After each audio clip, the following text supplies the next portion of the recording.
बिस्मिल्लाहिर्रहमानिर्रहीम। फरमान मुस्तफ़ा सल्लल्लाहु तआला अलैहि वसल्लम। जो ये दुरूद शरीफ पढ़ेगा ना तो 70 पढ़ने वाले के लिए 70 फरिश्ते 1000 दिन तक नेकी लिखते रहते हैं। सल्लु अला हबीब सल्लल्लाहु अलैहि मोहम्मद। खाने के बाद उंगलियां चाट रहा, ये भी सुन्नत मुबारक राशिद अतारी नूरी दवा खाने की तरफ से। और आप देख रहे हैं मुजर्रद नुस्खे, एक नुस्खा लेकर आया हूँ ज़कावत हिस्स के लिए। जिनको ड्रॉप्स आते हैं, कतरे आते हैं, उनके लिए मुजर्रद नुस्खा लेकर आया हूँ। कोई फ़ोन करते हैं, किसी से बात करते हैं, देखा सोचा कतरे आई आती है, इसको जरियान कहते हैं वैसे, लेकिन जो नए हकीम है उन्होंने इसको ज़कावत हिस्स का नाम दिया। बचा ना, ज़कावत हिस्स हो गई है, जरियान होगी। ये नुस्खा उनके लिए। कोशिश करें यार, अपनी आँखों की केयर करें। खुदारा अपने जहन को पाक रखें, इस्लामी तरीके पर अमल करें। जो मंगेतर है उससे भी पर्दा है, उससे भी बात करना जायज़ नहीं है।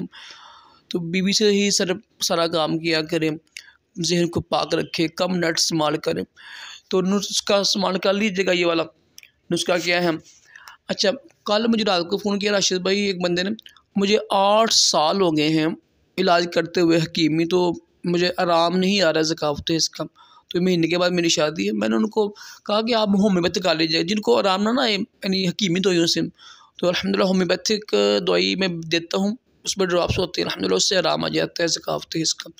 पुरानी से पुरानी अगर ज़कावत हिस्स भी हो तो नुस्खा ये है कि खुश्क धनिया लेके ना आपने 50 ग्राम खुश्क धनिया के लोग ना बेवकूफ़ लोग बड़े नहीं यूट्यूब पर ये नामर्द हो जाते हैं।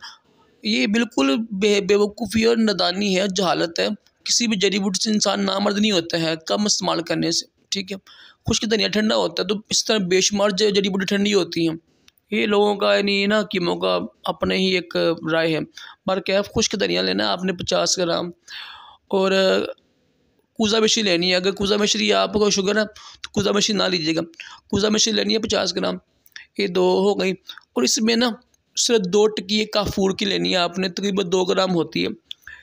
सबको पीस लीजिएगा। सुबह हो शाम आप इसको इस्तेमाल करें पानी के साथ, आधी चमची। तो कोशिश करें, नमाज की पाबंदी करें, जहन को पाक रखें।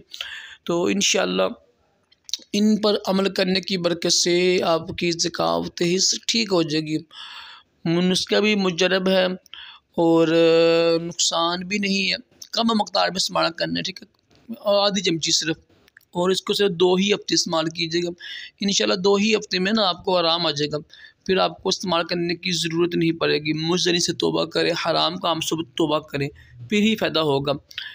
अल्लाह पाक हम सबको तमाम जिस्मानी रूहानी बीमारियों से महफूज रखे, तमाम हराम काम से महफूज रखे, दोनों जहानों की भलाई अता करे। सल्लु अला हबीब सल्लल्लाहु अलैहि वसल्लम।